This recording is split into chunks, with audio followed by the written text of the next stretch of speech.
Hello friends, जय जगन्नाथ। मु शुभश्री आपण मानक स्वागत करुछि मोर कुकिंग चैनल शुभश्री किचन को। चलंतु देरी न करी आरंभ करिवा आजिर रेसिपी।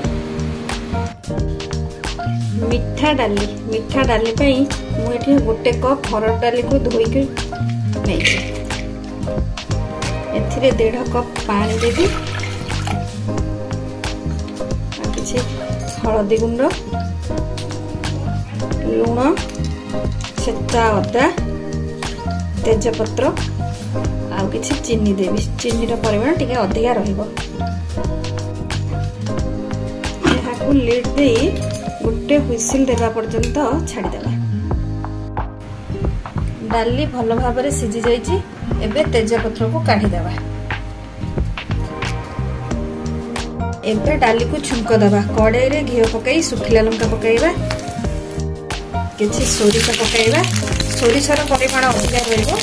आके हेंगी देबा। तारपरे रखिबा डाली को सेतरे देबा।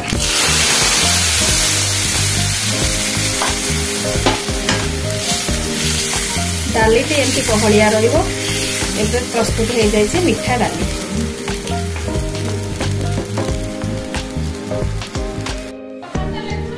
मीठा डाली रो टेस्ट पूरा मंदिर परी रहिबो। आपण घरे बनै खाइले जानि परिबे। आशा करूछि एहा आपनको निश्चय भलो लागिबो। भलो लागिले लाइक करिवे, शेयर करिवे और सब्सक्राइब करबा को जमा भी भूलिबेनी।